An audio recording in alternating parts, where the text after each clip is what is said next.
What's good? It's Woog. Please like the video, subscribe to the channel if you are into the fight talk. We have Tyson Fury, 30 wins and 0 losses along with 1 draw, taking on Deontay Wilder with 42 wins, 1 loss, and also 1 draw. Those draws from these two fighters was against each other back in December of 2018 in their first fight.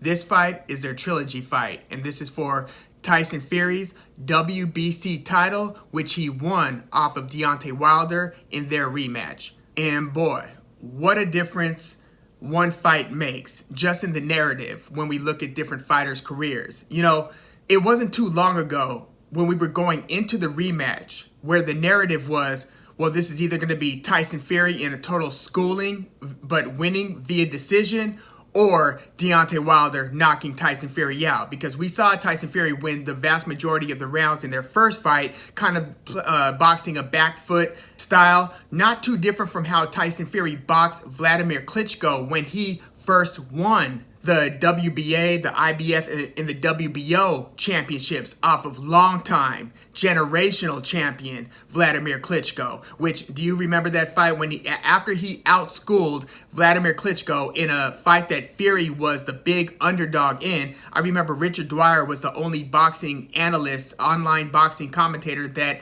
I heard actually going on record saying Tyson Fury was about to beat Vladimir Klitschko. But after Fury beat Klitschko in a unanimous decision win in Vladimir Klitschko's adopted country of Germany, so basically in Klitschko's backyard, Tyson Fury then proceeded to grab the microphone and to sing Aerosmith's "Don't Want to Miss a Thing." That was just a classic moment in boxing in my book. But, you know, because Tyson Fury had shown so much, you know, kind of boxing from the outside skills in their first fight, people totally forget that they weren't looking at Tyson Fury as this obliterating assassin that he turned out to be in the second fight. Now, when I had done a preview going into the second fight, I had raised the question, you know, under the tutelage of Sugar Hill Stewart, nephew of the great trainer Emanuel Stewart, former trainer to Thomas the Hitman Hearns, Vladimir Klitschko, Lennox Lewis, you know, what if Tyson Fury starts to get on the front foot and comes forward? What if he imposes his will? What if he actually takes the fight to Deontay Wilder as opposed to boxing around the perimeter, avoiding the big shot, flicking the jab out, feinting, and basically keeping Wilder off balance, but not really inflicting fight-altering damage to Wilder? Well, that ended up being exactly what Tyson Fury did in that rematch, and it was just scintillating action. He just devastated Deontay Wilder and basically took control of the fight from the first round on. So that actually came as a shocker. So for everybody who's now adopting the narrative, yeah, Tyson Fury is just going to knock Deontay Wilder out in the third fight, based on what they saw in the second fight, shouldn't forget about what the narratives were going into the first and into the second fight, which was Tyson Fury's the boxer, Wilder's the devastating puncher. Even though even towards the end of their first fight, you started seeing Fury sit on his right hand a little bit more, where he put a little oomph behind it. And he's, you know, done so in a couple other fights, in the rematch against Derek Chisora, where Fury stopped Chisora. Fury also showed a more aggressive approach in that fight. Now, when we're looking at the configuration of the champions and how this moment came to be, remember, they were trying to make a Tyson Fury versus Anthony Joshua title unification for all 4 belts, undisputed champion fight between Fury and Joshua, and then Wilder activated very late, but he activated his rematch clause, which is then forcing this trilogy fight. So Wilder is 35, about to be 36 in October. So this is pretty much now or never in terms of Wilder settling the score versus Tyson Fury. And if you look at any one of the, you know, the major champions, except for Alexander Usyk, who now upset Anthony Joshua, taking 3 of the 4 heavyweight titles, monumental accomplishment and moment in heavyweight boxing history here. You are basically looking at 3 flawed champs. Now, even though Tyson Fury is an undefeated fighter still to this day, Now we've seen Joshua lose twice and Wilder lose once, even though to the eyeball test, many think that they believe they saw Wilder lose twice. The first time was in that first fight versus Tyson Fury, which was, again, ruled a draw. And there are all kinds of different narratives coming out of that fight. You know, there were a lot of accusations, cheating accusations, slow 10 count accusations where people thought that if they applied the same 10 count to Fury that they normally do to other fighters, that he doesn't actually beat the 10 count.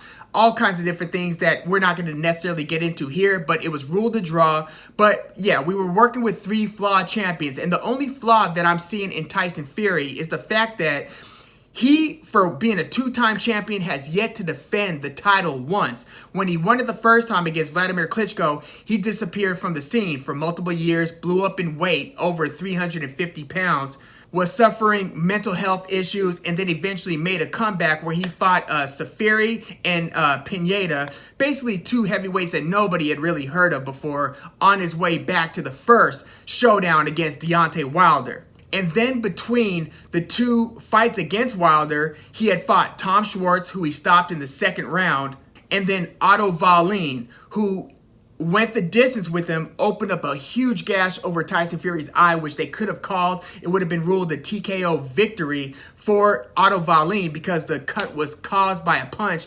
They actually let Fury go with that cut, which was a judgment call, but I've seen tons of fights where you have a cut that's not even that bad and the fight gets stopped because of it. But okay, they let it continue. Tyson Fury ended up winning that one via unanimous decision on the scorecards.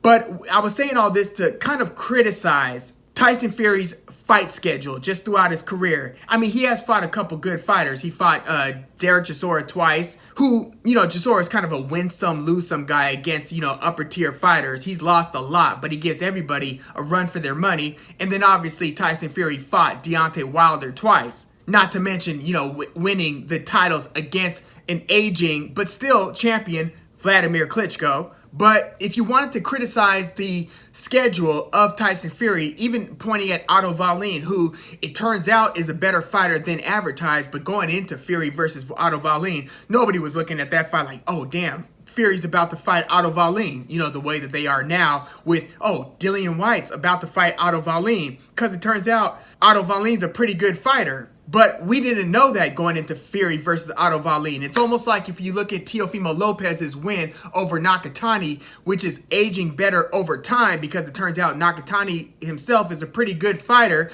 but we didn't know how good he was then.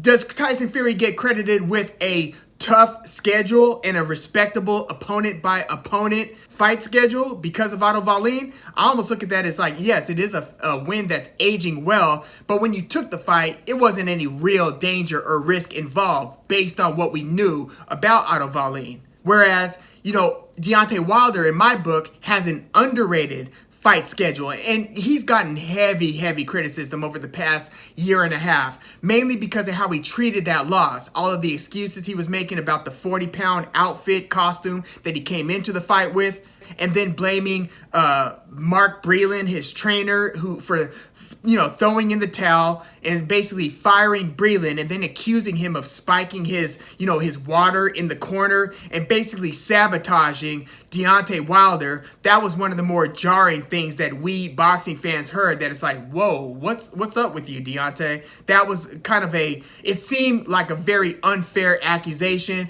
and he seemed a little bit delusional in actually believing that there were all of these forces at play trying to sabotage him in his fight versus Fury. So a lot of the criticism against Wilder is fair, but what isn't fair is actually criticizing his fight history, his actual boxing career, because this was a WBC champ who won it in a decision against a still prime Bermane Stiverne after Stiverne stopped Areola. And not only was Deontay Wilder, did he win the WBC title, but he defended that damn thing 10 times. Like, you have to give him credit for this. 2 of those defenses were against Luis Ortiz, who I get it, is an older fighter, but those are still, to this day, Luis Ortiz's only 2 losses. And granted, we would have much rather have seen Luis Ortiz fight better opponents throughout his career. I feel like I don't know what to make of Luis Ortiz and how great he was or could have been. Yes, he did knock out Bryant Jennings,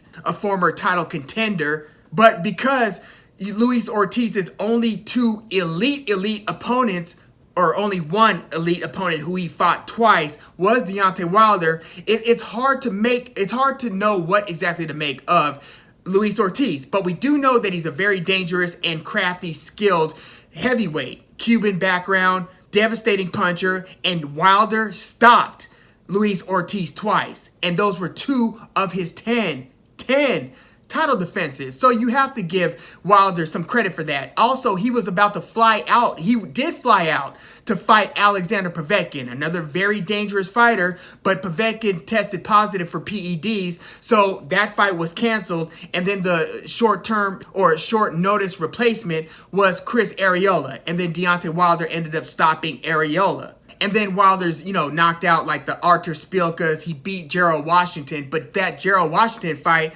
along with maybe the Eric Molina fight a couple years prior, he fought Molina in 2015 and Gerald Washington in 2017. The Gerald Washington fight was a fight where in the first few rounds, you're thinking, damn, when's Wilder going to get cooking? And that was the first real evidence I saw of Wilder kind of being not a great round winner. You have guys who will knock you out. You've got guys who are great at winning rounds. And then you've got guys who are great at both. Wilder in that Gerald Washington fight was starting to look a little bit more like the feast or famine Wilder that we've seen in recent fights, where he's either losing the round or knocking the guy out. Gerald Washington was kind of an earlier fight where you started seeing some of these tendencies. And they can easily be, hidden and obscured when you're then going out and knocking Dominic Breazeale in the first round. So I get the criticism of Deontay Wilder, but you, again, have to respect the career. 10 defenses of his WBC heavyweight title. Like, if you look at Vitaly Klitschko's career, and yes, Vitaly Klitschko probably had a greater fight schedule, even though, you throw in 2 fights against Tyson Fury, then you gotta respect Wilder's fight schedule as well. 2 fights against Fury, 2 fights against Luis Ortiz. But yeah, Vitaly Klitschko was a long time WBC champion with tons of title defenses. So you've got to look at the fact that Wilder was the champion for about 5 years and tip your hat to Wilder, regardless of what happened in the second fight against Fury and regardless of what's about to happen or what might happen in this third fight versus Tyson Fury. But what do I see in this this Tyson Fury versus Deontay Wilder 3 showdown? Well, one wild card that I've got to look at is the adjustments that Wilder may have made. Like, what is Malik Scott's contribution to Wilder's camp, and how's that going to actually manifest itself in the fight against Tyson Fury? Well, in the clips that I have seen him working the body, I've seen him working in water, I've seen him doing all kinds of things. What I haven't seen, and my cousin Benji just pointed this out to me when we were discussing recently, I haven't seen Wilder work on a ton of defense. A ton of upper body head movement, a ton of feinting and ducking and moving and footwork, and I haven't seen a ton of that. I've seen him mixing up his punches where he's getting more use out of his jab hand and throwing some more left hooks and even going to the body. But I think that these newly learned skills or these developing skills will go out the window after the first couple rounds. I think that you tend to go with your instinctual and learned skill set when plan A doesn't work or when, you're met with a lot of resistance and a difficult challenge. I don't think you can learn on the job against Tyson Fury. So you might have some marginal incremental improvements, but I don't think it's going to play a huge part in this trilogy. Another wild card is Tyson Fury's focus and motivation level. We know that when he gets up for a fight, his championship fight against Vladimir Klitschko, his rematch against Deontay Wilder, some of the fights when he was coming back into boxing, how scary it is when you have a locked in and motivated Tyson Fury. But being that Fury's already beaten Wilder, this is the trilogy fight, and now there isn't that Tyson Fury versus Anthony Joshua showdown on the horizon after this, in light of Usyk's upset victory over Anthony Joshua. I wonder what Tyson Fury's motivation level is. He's given mixed signals since the last fight. largely because this fight's been delayed so many times and all of the frustrations that go into cancel fights, postpone fights, just the uncertainty and not knowing what the hell am I supposed to do with my job. So that's another wild card. But I'm going to assume that Tyson Fury is either as motivated or nearly as motivated as he was for the rematch against Deontay Wilder. Another wild card is the weights. So there was a lot made of Tyson Fury being so much heavier in this rematch. He was over 270 pounds. And Wilder would be a good bridger weight, this new WBC initiated weight class where you're like 200 it's got like a 220 pound maximum weight limit, because you have a couple classifications of heavyweights now. You've got the ones who are like 205 to 225, and then you've got these super heavyweights like Anthony Joshua and obviously Tyson Fury. Wilder spent a lot of his career fighting at like 218, 222, 217, around basically like Mike Tyson in his prime weights. Only Wilder's not 5'11 like Iron Mike Tyson, he's 6'7", so very slim build. But not only did Tyson Fury weigh in at much heavier in this rematch, but Deontay Wilder did as well. He was the heaviest he'd ever been in his career. So more so than the costume weighing him down, I think what really weighed Deontay Wilder down was not only Tyson Fury putting his 270 plus pounds or 280, whatever he was, plus pounds on Wilder and kind of holding him, pushing him down, bodying him into the ropes and everything, how much that drains your legs. But also because Deontay Wilder himself was carrying more personal weight on him than he ever had in his career. I feel like that's kind of like an understated factor in this rematch. So I think that that's a big wild card. Are we going to get Wilder at a heavier weight or in his leaner 220 to 225 weight? I still think Wilder's going to be about 230 or even higher than 230, because Wilder's now, again, 35 years old, and people tend to bulk up a little bit when they age. So I don't think that Wilder is naturally as lean a guy as he was in his late 20s. So all of these wild cards aside, what do I expect? Are we going to get the boxer, back foot Tyson Fury, or are we going to get this new Kronk Gym, Sugar Hill Stewart trained boxer puncher Tyson Fury? I think that a part of me thinks that maybe he's going to bring some of the back foot elements back in this one and become more round winner Tyson Fury. But then a part of me thinks that he's going to just try to take Deontay Wilder's head off and sit on his right hand and kind of feint, blast, and just really work Deontay Wilder over and not only frustrate him, but hurt him in this third fight. A part of me also thinks that this one might actually go the distance, believe it or not, which I understand is an unpopular opinion right now. Most people think Tyson Fury is going to finish Deontay Wilder, and some think that Wilder is going to finish Tyson Fury. Not too many people are talking Fury by decision, and hardly anybody, I'm sure, is going to be saying Deontay Wilder via decision. I'm actually going to go Tyson Fury via later stoppage in this one. And I think that Wilder is going to put a spirited effort up. I think that he might even hurt Tyson Fury in this one. And a part of me thinks that, I want to give Wilder the survival credit to be able to go the distance versus Fury. But there's something about this matchup that, when you saw them exchanging in this second fight, this wasn't the first time that you saw Wilder kind of get timed a little bit. Luis Ortiz did a bit of this as well. But you get the feeling that if Fury and Wilder were to like slap box each other, and you see people do this, or at least I used to see this and do this back in the days a ton. But when you're slap boxing somebody, you're getting the jump on them. And unless you got two guys who are just flailing, then one guy is going to kind of have the beat and be able to time the other guy where they're just making clean contact, where the other guy is not able to do anything because he just doesn't have that type of natural reflex. You get the feeling that if Fury and Wilder were to slap box, that Fury would eat Wilder's lunch and Wilder would be kind of confused, missing, and just getting hit cleanly. Think Floyd Mayweather versus Ricky Hatton when they started getting into the middle rounds, right? Where it started looking all bad for Ricky Hatton. That's kind of the sense that I get when I see Fury and Wilder kind of just exchanging in a tit for tat kind of way. We also saw some of that with Usyk versus Anthony Joshua. If they were to slap box, I get the impression Usyk would eat his lunch. So that reality has me thinking that Fury's going to be winning the rounds. Wilder then is going to have to respond somehow. Does he go for broke and just go kind of head over skis searching for the big knockout? Does he get really busy with the jab where he just tries to keep it out there so he could blind Tyson Fury and set up the right hand behind it? Or does he get reluctant again and kind of sit back and get into his sort of stymied, paralyzed, overthinking mode to where he's not even letting his hands go and now he's just starting to get dominated? I kind of think Wilder is going to let his hands go a little bit more, and it's going to create for some exciting moments, but I do think there's going to hit a point where Fury is noticeably just taking control of the fight again. The question is, how long does it go beyond that point?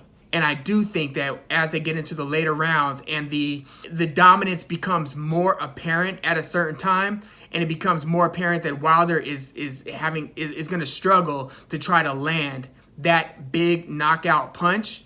Because, again, I just don't think that he's going to be able to super develop the left hand to where he's going to make use of a very good jab, even though he did jab fairly well in their first fight. Go rewatch that. People kind of have like these absolutist view when they think of fights in retrospect. The rounds weren't that damn clear for Tyson Fury. Yes, I gave him the vast majority of them, but Wilder was able to do some things from a sweet science, perspective. No, he's not Guillermo Rigondeaux, but he was able to make some use of that jab. Now, can he jab to the body? Does he have confidence to go to the body against Tyson Fury? We'll see. Will he use an educated left hook? I only really see Wilder use a left hook when he has like a wounded Bermain Stavern in the first round of their rematch up against the ropes and already wobbly. Then he'll let his left hand hook go. Or, in that combination where he dropped Fury in the last round of their first fight where he blasted him with the right already, then came around with the left hand. Okay, but how often is he going to lead with the left hand? And will he have any opportunities to throw the right and then to hit, maybe miss with the right, but still catch Fury with the left hand? I don't know about that, because once Fury sees the right and he gets out of the first one's way, I don't see his head being in range to get hit with the follow-up. But we'll see. I think it's more likely, though, that Fury starts catching Wilder with some right hands. Goes to Wilder's body a little bit, but you want to be careful with that. You can't probe too much because Wilder will get you the hell out of there. I think Fury's going to do enough to hurt Wilder and to start seizing control by the middle rounds, and then it's going to be stopped, I believe, sometime in the late rounds. So I'm going Tyson Fury over Deontay Wilder via late stoppage. But man, what if Wilder knocks Tyson Fury out and somehow wins this trilogy fight? Then all bets are off. They might end up doing a fourth fight, but I don't know. There's a lot of bad blood between these guys, I think, at this point. Even though it could be a lot of... they might... On a certain level, I do believe they have a healthy respect for each other. Even with all the trash talk and all the excuses and accusations Wilder's made... When you have 24 rounds or about 20 rounds at this point, and then more rounds in this trilogy fight, when you've dealt with each other for that long, you're kind of linked for life. Ali, Frazier, Pacquiao, Marquez. You do have, whether you like the guy or don't like the guy, you respect them because you guys shed blood over the course of multiple fights. So I do think that there is that respect between Fury and Wilder. But I'm going Fury over Wilder. Let me know what you think about this one in the comments. Please like the video, subscribe to the channel if you are into the fight talk. I'm Woog. Thanks for tuning in.